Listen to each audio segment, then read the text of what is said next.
All right, well, welcome back to the iWealth podcast. Today we're with Mr. Brad Connors, and we're talking about something that you freshened up. Yeah. Your book. My hair. No, your book. My book, yeah. Why'd you do it, Brad? Why'd you freshen up a book that was working? Yeah, it's interesting, Matt. Several years ago, I wrote Fish Don't Clap, and I remember sitting down with a mentor of mine saying, why would I spend the money to invest in this book? Yeah. And she said to me, it was at Strategic Coach, she said to me, Brad, what if you affected many more people that you wouldn't even know by the book?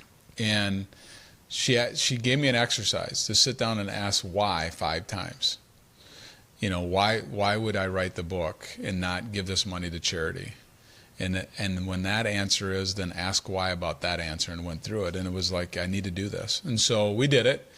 And it's been wildly successful from the standpoint of people making adjustments in their life. Yep. That society would tell them otherwise.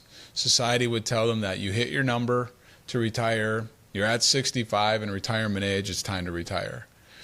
And I had too many people retire, and they shouldn't have. That's why I wrote the book. They were miserable because they lacked purpose. And so it was super important for me to put it out there, but I didn't want it to be a dry book about how smart Brad Connors is and do business with Brad Connors. So it's a parable. And it works. But here's why the redo. I have also had many people ask me, Matt, like, how do I put this in action? So it's a great story. I get the concept, Brad. I don't want to retire. There's a lot of tidbits in there about how do I not run out of money in retirement, and how should I title my assets, and how should I treat my kids equally versus equitably? Like, there's some good analogies in the book that I think really work. Yeah.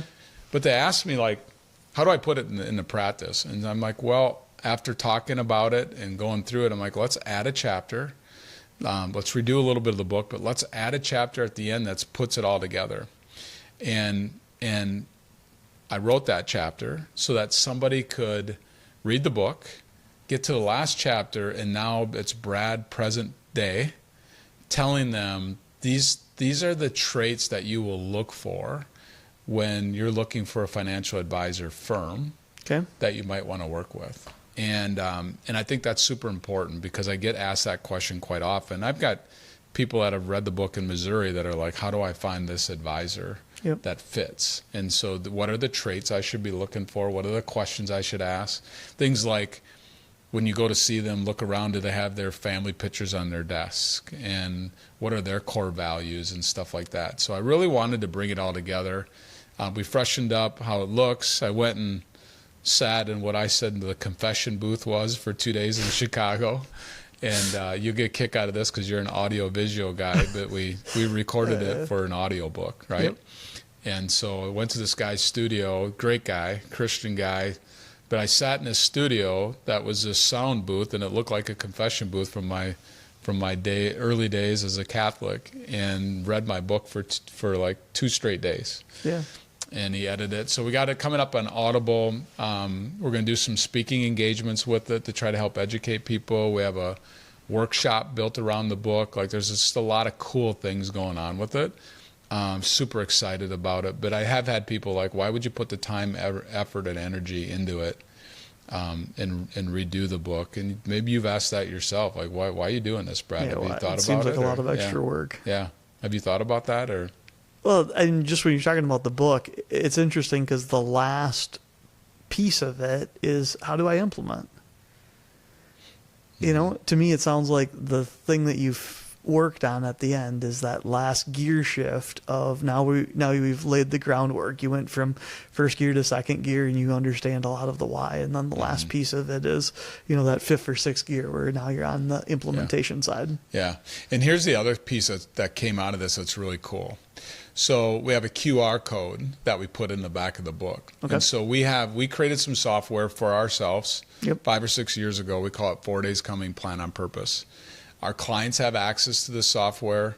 We help put together a profile picture. They pick an avatar for the future, but it helps them keep score of all the things that they're doing financial planning wise. Like, who are your beneficiaries if you want to know? What's Brad's interpretation, or Sean's, or JP's, or Gary's interpretation of my will? All those different planning topics. So now the client has it in their hand, can see it.